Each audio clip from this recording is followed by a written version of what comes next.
साथियों, स्वागत है आप सभी का एक और वीडियो में। तो चलिए बिल्कुल भी देरी नहीं करते हुए शुरू करेंगे आज का नया सेशन। तो साथियों, पेन कॉपी लेके बैठ जाएं और जो भी इम्पोर्टेंट बात हो ना उसको आप लोग नोट करते हुए चलें। और देखिए, अंत में अपना स्कोर भी आप लोग बताइएगा। तो चलिए पहले प्रश्न से, ये रहा आज के सेशन का पहला सवाल। आप लोग भी जवाब दीजिए कि दर्पण में बनने वाली आभासी और सीधी छवि किस प्रकार की होती है, बताइए। देखिए साथियों, जिस दर्पण में कैसा होगा, आभासी आभासी और सीधी छवि बनेगा, तो वो किस प्रकार का दर्पण होगा। क्या वो आपका उत्तल दर्पण होगा, या फिर साथ ही अवतल दर्पण रहेगा, या फिर समतल दर्पण, या फिर कोणीय दर्पण। फटाफट इस सवाल का जवाब दीजिए। क्या बोला है कि आभासी और सीधी छवि किस प्रकार की होती है वो दर्पण। तो साथियों ध्यान रखिएगा, वो आपका समतल दर्पण हो जाएगा। क्या हो जाएगा? समतल दर्पण में क्या होता है आपका आभासी और सीधी छवि बोला है। देखिए, आपका जो समतल दर्पण के बारे में कुछ बातें और जान लीजिए कि इसमें ना वस्तु के बराबर जो प्रतिबिंब बनता है ना साथियों, प्रतिबिंब वस्तु की क्या होता है, बराबर होता है। इस बात को आप ध्यान रखिएगा। और देखिए, समतल दर्पण के बारे में जानिए कि आप देखिए दर्पण से जितना दूर रहिएगा, दर्पण से जितना आप दूर रहिएगा, जितना दूर प्रतिबिंब भी उतना ही क्या होता है, दूर बनता है। इस बात को आप ध्यान रखिएगा। दर्पण से आप जितना दूर रहिएगा, प्रतिबिंब भी क्या होता है साथियों, उतना ही दूर बनता है। इस बात को आप ध्यान रखिएगा साथियों। और देखिए, समतल दर्पण का कुछ गुण और आप जान लीजिए कि इसमें ना अगर आप अपना दाहिना हाथ को उठाइएगा तो सामने वाला ऐसा लगेगा कि वो अपना बाहिना हाथ को उठा रहा है। इस बात को आप ध्यान रखिएगा। और देखिए, उत्तल दर्पण जो है साथियों, इसका इस्तेमाल कहाँ करते हैं, साइड मिरर में करते हैं। कहाँ पे करते हैं? साइड मिरर में करते हैं। इस बात को आप ध्यान रखिएगा। और आपका देखिए अवतल दर्पण जो है, इसमें आपका वास्तविक प्रतिबिंब बनता है। जब भी आपको सवाल पूछे कि वास्तविक प्रतिबिंब प्राप्त करना है तो किस दर्पण को लेंगे, तब उस कंडीशन में अवतल दर्पण को लिया जाता है। ध्यान रखिएगा। और साथियों, अवतल दर्पण का इस्तेमाल बहुत जगह होता है। बस आप प्यार से कमेंट बॉक्स में दो ऐसा जगह बता दीजिए जहाँ पे अवतल दर्पण का इस्तेमाल होता है। तो साथियों, ये था आज के सेशन का पहला सवाल, और इस सवाल का जवाब क्या हो जाएगा? ऑप्शन सी हो जाएगा। चलिए बढ़ेंगे एक के बाद दूसरे प्रश्न की ओर बढ़ते हैं। ये रहा दूसरा प्रश्न। आप लोग जवाब दीजिए कि एक स्थिर पिंड पर कार्य करने वाला शुद्ध बल क्या करेगा। देखिए, एक स्थिर पिंड पर कार्य करने वाला शुद्ध बल क्या करेगा, बताइए। देखिए, एक कोई पिंड है, कोई चीज़ है, वो क्या है साथियों, स्थिर है। स्थिर मीन्स रुका हुआ है, ठीक है। तो रुका हुआ है, उस पर कार्य करने वाला शुद्ध बल, जो उस पर बल लगाया जाता है, वो क्या करेगा? क्या साथियों, उसे गर्म करेगा, या फिर उसकी द्रव्यमान बढ़ाएगा, उसे गति देगा? कुछ नहीं करेगा। तो देखिए साथियों, जब अगर कोई चीज़ ना स्थिर है, उसके बाद उस पर अगर आप कोई बल लगा रहे हैं, कोई बल उसमें कार्य कर रहा है, तो क्या हो जाएगा साथियों, उस कंडीशन में वो क्या हो जाएगा, उसे गति देगा। क्या हो जाएगा? उसे गति देगा। यानी 2 नंबर सवाल का आपका जवाब क्या हो जाएगा साथियों? ऑप्शन सी हो जाएगा। अब देखिए, यहाँ से ये बात जानिए कि कोई पिंड क्या है, स्थिर है, और उस पर बाह्य बल लगाया जा रहा है। तो साथियों, ये आपका न्यूटन साहब का जो फर्स्ट लॉ पढ़े थे, फर्स्ट लॉ ऑफ मोशन, यानी न्यूटन साहब का प्रथम गति नियम, इसमें भी तो यही बोलता है ना कि कोई भी वस्तु अपना स्थिति उस समय तक बनाए रखता है कि जब तक उस पर कोई बाह्य बल कार्य नहीं करता है। साथियों, इस बात को ध्यान रखिएगा। तो ये आपका किससे रिलेटेड हो जाएगा? न्यूटन साहब के प्रथम गति नियम से। तो चलिए बढ़ते हैं 2 के बाद तीसरे प्रश्न की ओर। ये रहा तीसरा सवाल। आप लोग भी जवाब दीजिए फटाफट कि तापमान का एसआई इकाई क्या है, बताइए। तापमान का एसआई मात्रक क्या है साथियों? क्या डिग्री सेल्सियस है, या फिर केल्विन है, या फिर फ़ारेनहाइट है, या फिर रैंकाइन है? फटाफट इस सवाल का जवाब दीजिए कि तापमान का एसआई इकाई क्या है, यानी एसआई मात्रक क्या है। आप लोग जवाब दीजिए। कुछ बातें और आप लोग को बताते हैं। तो देखिए, अगर एसआई मात्रक की बात करें ना, तो कुल एसआई मात्रक कितना है साथियों? आप लोग ध्यान रखिएगा।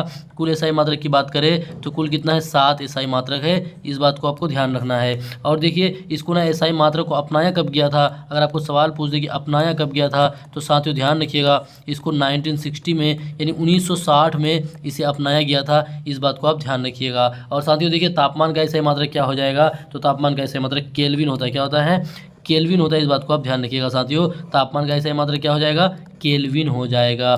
चलिए बढ़ेंगे 3 के बाद चौथे प्रश्न की ओर। बस यहाँ से ना आप लोग कमेंट बॉक्स में ये बता दीजिए कि जो परम शून्य ताप है ना साथियों, परम शून्य ताप कितना होता है? परम शून्य ताप इज इक्वल टू कितना होगा, आपको कमेंट बॉक्स में बताना है साथियों। सारे साथियों को आप लोग को बताना है कि परम शून्य ताप बराबर कितना होता है। चलिए बढ़ते हैं 3 के बाद चौथे प्रश्न की ओर।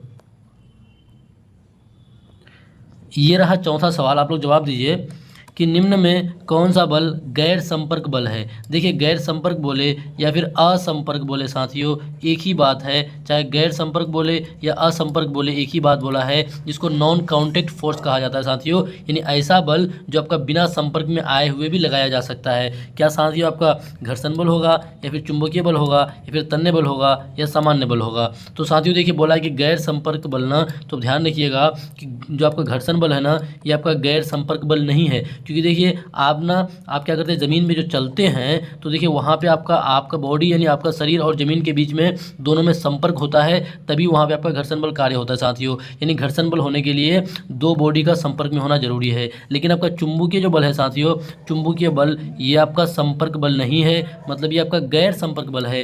जैसे देखिए बचपन में अपना चुंबक लेके खेले होंगे, इस तरह से एक चुंबक और इस तरह से आगे एक चुंबक। साथियों दोनों चुंबक में आप क्या करते थे, एक चुंबक से दूसरे चुंबक को आप क्या करते थे, बिना संपर्क में लाए उसको आप आगे की ओर फोर्स करते थे। इस बात को आप जानते हैं साथियों। देखिए बिना संपर्क में आए हुए भी ये आपका क्या होता था, आगे वाला चुंबक आपका आगे, जैसे ये अगर नॉर्थ है तो ये साउथ है और इसको आप नॉर्थ मान लीजिए, ये इसको आप साउथ मान लीजिए। ये दोनों जो है ना साथियों, इस पर अगर आप बल लगाइएगा तो ये बिना संपर्क के ना आगे वाला जो चुंबक है ये आपका आगे की ओर बढ़ेगा। ये आपका क्या हो जाएगा, गैर संपर्क बल का उदाहरण हो जाएगा। और साथियों इस सवाल का जवाब क्या हो जाएगा, ऑप्शन बी हो जाएगा। चलिए बढ़ेंगे 4 के बाद 5वां प्रश्न की ओर।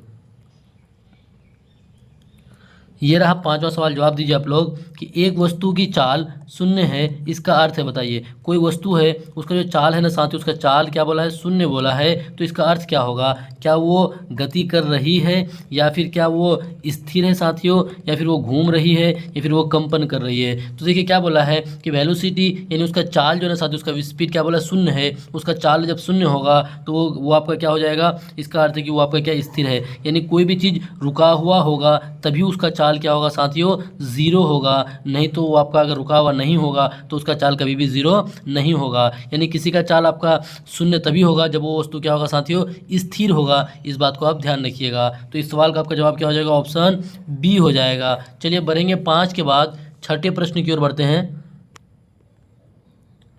ये रहा 6ठा सवाल आपके सामने में। आप लोग भी साथ साथ में जवाब देने का कोशिश कीजिए। क्या है साथियों कि नींबू में कौन सा अम्ल पाया जाता है, बताइए। नींबू जो है इसमें कौन सा अम्ल पाया जाता है, क्या इसमें हाइड्रोक्लोरिक अम्ल पाया जाता है या फिर साइट्रिक अम्ल पाया जाता है या फिर साथियों एसिटिक अम्ल पाया जाता है या फिर सल्फ्यूरिक अम्ल पाया जाता है। फटाफट प्रश्न संख्या 6 का आप लोग जवाब दीजिए कि नींबू में कौन सा अम्ल पाया जाता है। साथियों यहाँ से आप लोगों को कुछ बातें आप बता रहे हैं जो आपके एग्जाम में पूछे जा सकते हैं कि अगर अम्लों का राजा, क्या साथियों, अम्लों का अगर राजा कभी आपको पूछ दे कि बताइए साथियों अम्लों का राजा कौन, तो आपका सल्फ्यूरिक अम्ल। और एक बात जान लीजिए, ये आपका बैटरी में इस्तेमाल होता है कि बैटरी में इस्तेमाल होने वाला अम्ल कौन सा है, तो आपका सल्फ्यूरिक अम्ल। और साथियों ये एसिटिक अम्ल जो है ना, ये किस में पाया जाता है, यानी सिरका में आपका क्या पाया जाता है साथियों, सिरका में एसिटिक अम्ल पाया जाता है। इस बात को आप लोग नोट कर लीजिएगा। और हाइड्रोक्लोरिक जो अम्ल है ना साथियों, ये हमारे अमाशय में, किसमें, हमारे अमाशय में आपका हाइड्रोक्लोरिक अम्ल पाया जाता है। इस बात को भी आप ध्यान रखिएगा साथियों। और बचा कौन, आपका साइट्रिक अम्ल। और साथियों ये साइट्रिक अम्ल क्या हो जाएगा, नींबू एवं खट्टे पदार्थ में क्या पाया जाता है, साइट्रिक अम्ल पाया जाता है। यानी 6 नंबर सवाल का जवाब क्या हो जाएगा, ऑप्शन बी हो जाएगा। चलिए बढ़ेंगे इसी तरह से 6 के बाद 7वां प्रश्न की ओर बढ़ते हैं फटाफट। चलिए साथियों 7वां नंबर सवाल का जवाब दीजिए। क्या है कि लार ग्रंथि किस में पाई जाती है, बताइए।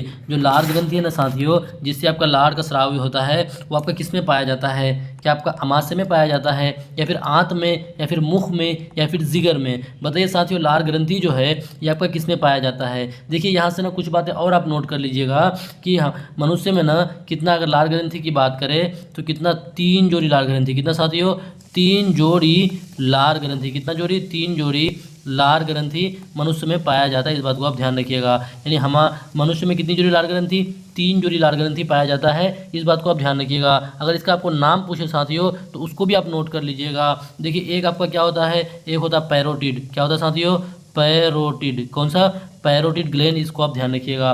और एक क्या होता है आपका साथियों, दूसरा जो होता है सबमैंडिबुलर, सबमैंडिबुलर ग्लैंड, इसको हिंदी में भी लिखिएगा ना साथियों सेम ही होता है। और देखिए एक आपका क्या है, तीसरा जो है ये आपका क्या है, सबलिंगुअल, क्या साथियों, सबलिंगुअल, इसको आप ध्यान रखिएगा, LINGUAL, रुकिएगा थोड़ा सा, सबलिंगुअल, ये आपका हो जाएगा क्या तीसरा साथियों सबलिंगुअल। देखिए अगर आपको पूछे कि लार ग्रंथि जो है वो कितनी जोड़ी है तो 3 जोड़ी लार ग्रंथि पाई जाती है। आपको ध्यान रखना है, एक क्या पैरोटिड ग्लैंड, दूसरा क्या सब मैंडिबुलर ग्लैंड और तीसरा क्या सबलिंगुअल ग्लैंड। साथियों इस बात को आप ध्यान रखिएगा। और जो आपका ये लार ग्रंथि है ना साथियों, ये हमारे मुख में पाया जाता है। कहाँ पे? हमारे मुख में पाया जाता है। इस बात को आप ध्यान रखिएगा साथियों। और यहाँ से ये बता दीजिए कि हमारा लार जो है साथियों, लार में कौन सा एंजाइम पाया जाता है। बस आपको प्यार से कमेंट बॉक्स में ये वाला सवाल का जवाब देना है। तो चलिए बढ़ेंगे 7 के बाद 8वां प्रश्न की ओर। बाकी सब बात को भी आप लोग नोट करते हुए चलिए, जो आपके एग्जाम में काफ़ी इंपॉर्टेंट हो सकता है। ये रहा 8वां सवाल आपके सामने में। देखिए आप लोग पढ़िए, बहुत आसान सा सवाल है कि न्यूटन का तीसरा नियम है। बताइए, न्यूटन साहब जो है उन्होंने गति के 3 नियम दिए थे, उनमें से बोला है कि न्यूटन का तीसरा नियम कौन सा हो जाएगा। क्या आपका बल बराबर द्रव्यमान गुना त्वरण हो जाएगा, जिसको आप लोग इस तरह से भी बोल सकते हैं F = m/a, यानी मास इंटू एक्सेलरेशन। क्या ये आपका न्यूटन साहब का तीसरा नियम है? या फिर साथियों ऑप्शन बी क्या है कि हर क्रिया की बराबर और विपरीत प्रतिक्रिया होती है। क्या साथियों ये तीसरा नियम है? या फिर साथियों वस्तु तब तक विराम में रहती है जब तक बल ना लगे। क्या साथियों ये इसका तीसरा नियम है? तो आपको बताते चले कि ये वाली जो नियम है ना साथियों, ये न्यूटन साहब का फर्स्ट नियम है। यानी न्यूटन साहब की गति का पहला नियम कौन है कि वस्तु तब तक विराम में रहती है जब तक बल ना लगे। तो ये तो हो जाएगा पहला नियम। और साथियों ये जो आपका है F = ma, यानी F = मास इंटू एक्सेलरेशन, यानी द्रव्यमान गुना त्वरण, ये तो साथ ही हो जाएगा, ये आपका सेकंड लॉ हो जाएगा। कौन सा हो जाएगा?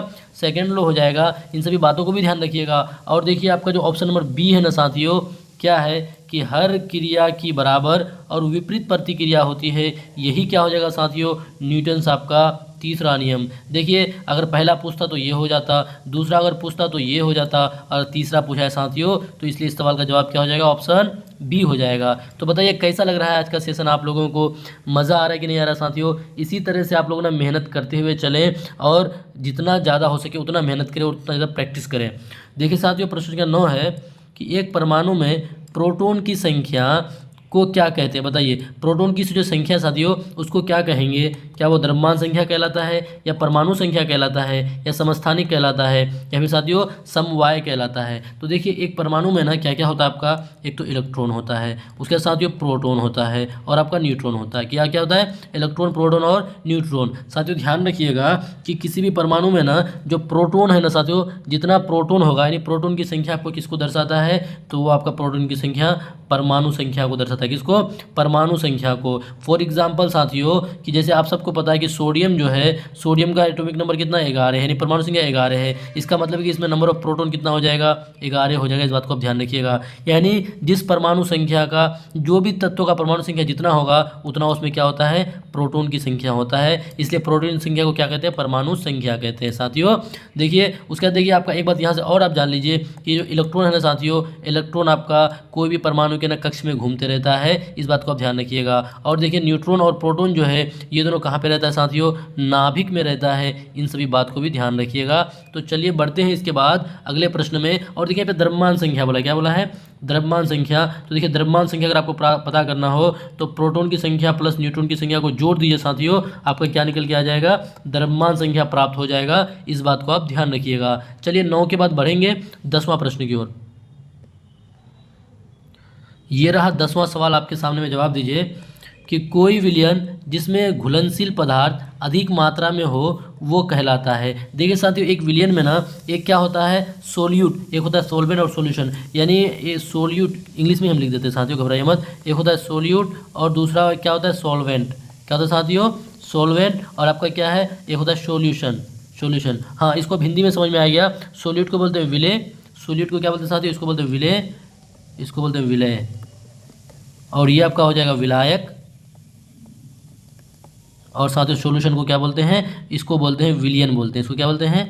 विलियन बोला जाता है। इस बात को आप ध्यान रखिएगा। अब देखिए यहाँ से ना कुछ बातें और ध्यान रखिए जो आपके एग्जाम में सीधे पूछे जाते हैं। क्या क्या पूछे जाते हैं कि देखिए किसी भी विलियन में ना साथियों, किसी भी विलियन में एक होता है क्या? विलय और एक होता है क्या? विलायक। यानी एक क्या होता है साथियों? विलय होता है और एक आपका क्या होता है? विलायक होता है। तो ये जो आपका विलय है ना साथियों, विलय इसकी मात्रा ना कम होता है। इसकी मात्रा क्या होता है? कम होता है। इस बात को आप ध्यान रखिएगा। और जो विलायक है ना इसकी मात्रा क्या होता है साथियों? अधिक होता है। अब आपको बताएं जैसे आप चीनी और पानी को घोलते हैं ना साथियों, तो आपका क्या एक शरबत जो बनता जो विलयन जो बनता है उसमें जो आपका चीनी होगा वो उसका मात्रा कम होता है और वो क्या हो जाएगा आपका विलय हो जाएगा, यानी घुलने वाला। और पानी क्या होता है घुलाने वाला, और उसका मात्रा आप देखिएगा अधिक होता है, वो आपका क्या कहलाता है विलायक कहलाता है। तो साथियों देखिए क्या बोला है कि कोई विलयन में जिसमें घुलनशील पदार्थ यानी जो पदार्थ घुलेगा, तो घुलेगा कौन, यानी कम वाला पदार्थ, यानी घुलनशील पदार्थ अधिक मात्रा में हो तो वो क्या कहलाता है, यानी घुलनशील साथियों ये वाला पदार्थ हो जाएगा। ये अगर अधिक मात्रा में हो तो वो आपका क्या हो जाएगा, तो साथियों वो आपका हो जाएगा संतृप्त। क्या हो जाएगा,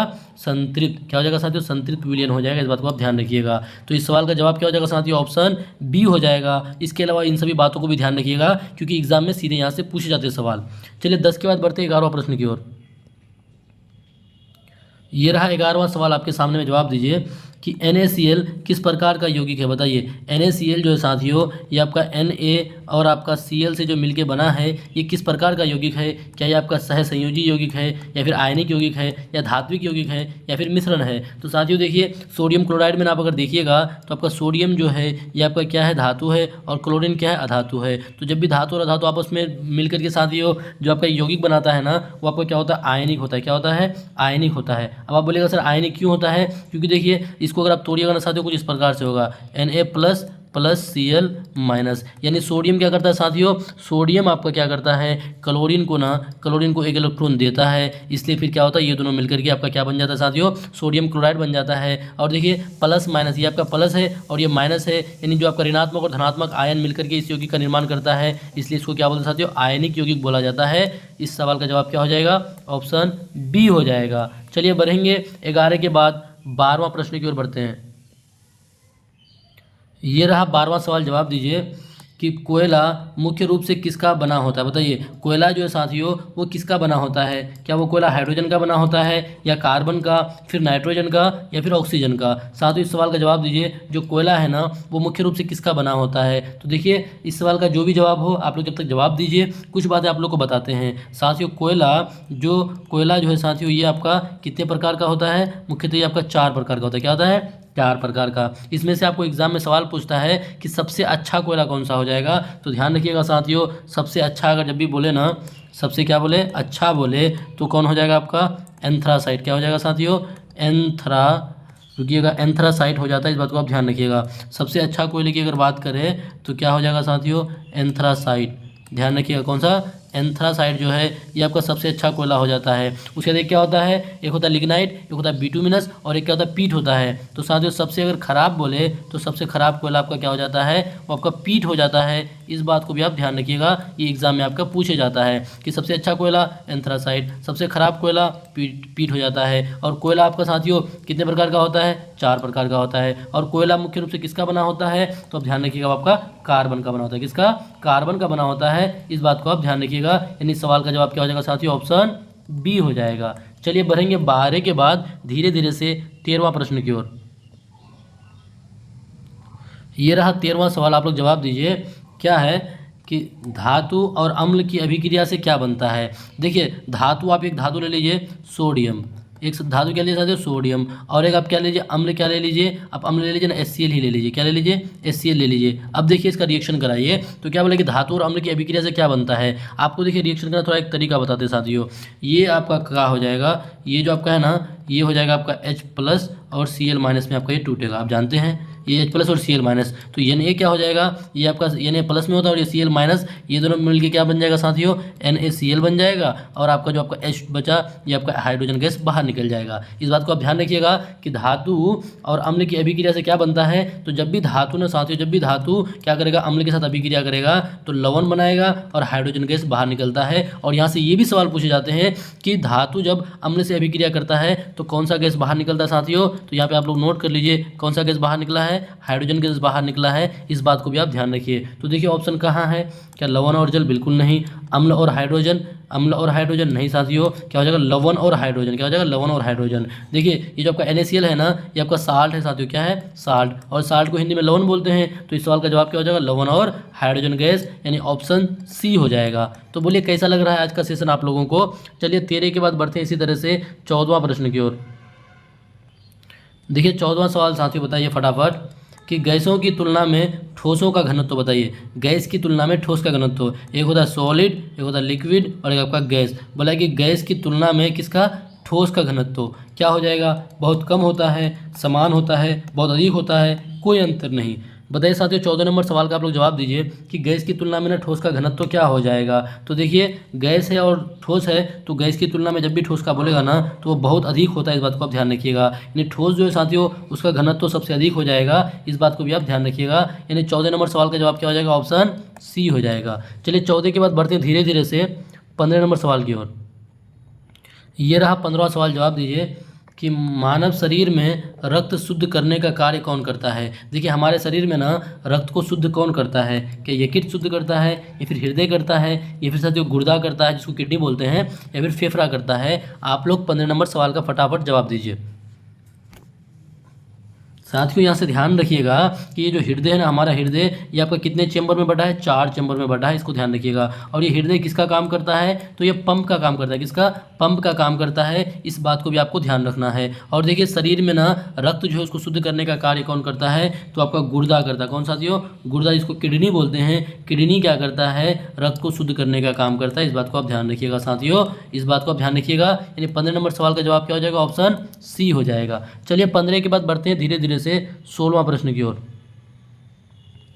ये रहा 16वां सवाल, जवाब दीजिए कि पौधों में जल का परिवहन कौन करता है। बताइए, देखिए बहुत आसान सा सवाल है कि जब भी आपको ना क्या बोला, जल का परिवहन बोला पौधों में, तो देखिए जौ से होता है क्या साथियों, जल, और जौ से क्या होता है आपका जाइलम। क्या होता है, जौ से जल और जौ से जाइलम। इसका मतलब है कि जाइलम क्या करेगा, जल का परिवहन करेगा। और जाइलम ऑप्शन क्या है साथियों, ऑप्शन बी में है। 16 का ऑप्शन क्या है, बी में क्या है, जाइलम है। और पौधों में जो जल का परिवहन है वो कौन करेगा, जाइलम करेगा, इस बात को ध्यान रखिएगा। और आपके मन में आ रहा हो कि सर फ्लोएम क्या करता है, तो फ्लोएम भोजन का परिवहन करता है, किसका, भोजन का परिवहन करता है, इस बात को आप ध्यान रखिएगा। और यहाँ से ये भी ध्यान रखिएगा जो जल का जो परिवहन होता है ना, जो जल का परिवहन होता है पौधों में, वो कौन सी क्रिया द्वारा, तो केशिका क्रिया। कौन सा साथियों, केशिका क्रिया द्वारा। कौन सा क्रिया, केशिका क्रिया द्वारा जल का परिवहन होता है पादपों में, इस बात को आप ध्यान रखिएगा। किसके द्वारा, केशिका क्रिया द्वारा, सॉरी कोशिका नहीं, केशिका। एक सेकंड रुक जाइए साथियों, फटाफट लिखने के चक्कर में ना केशिका की जगह में कोशिका लिख दिए। कोई बात नहीं, क्या हो जाएगा साथियों, केशिका। क्या हो जाएगा, के, फिर वही लिख रहे हैं, हो जाएगा आपका केशिका हो जाएगा। देखिए बार बार कोशिका लिख के आदत हो गया ना साथियों, इसलिए बार बार कोशिका लिखा जा रहा है। कौन सा क्रिया, केशिका क्रिया द्वारा। केशिका क्रिया आप लोग ध्यान रखिएगा। इसी क्रिया द्वारा ना पादपों में क्या होता है, जल का वहन होता है। और जैसे हमारे शरीर में भी ना साथियों जो क्या होता है, हमारे शरीर में जो रक्त का जो परिवहन होता है ना, इसी क्रिया द्वारा होता है, इस बात को भी आप ध्यान रखिएगा। चलिए बढ़ते हैं अब 16 के बाद 17वां प्रश्न की ओर बढ़ते हैं।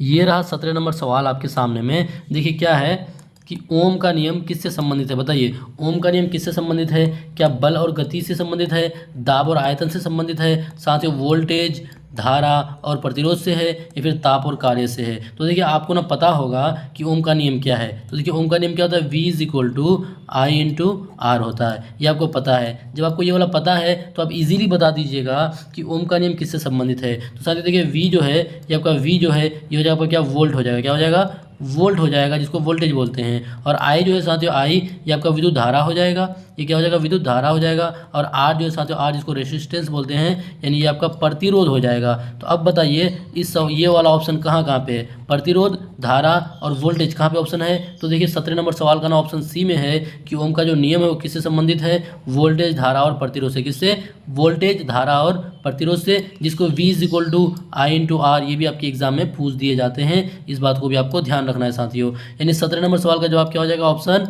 सी हो जाएगा। चलिए बढ़ेंगे 17 के बाद 18वां प्रश्न की ओर।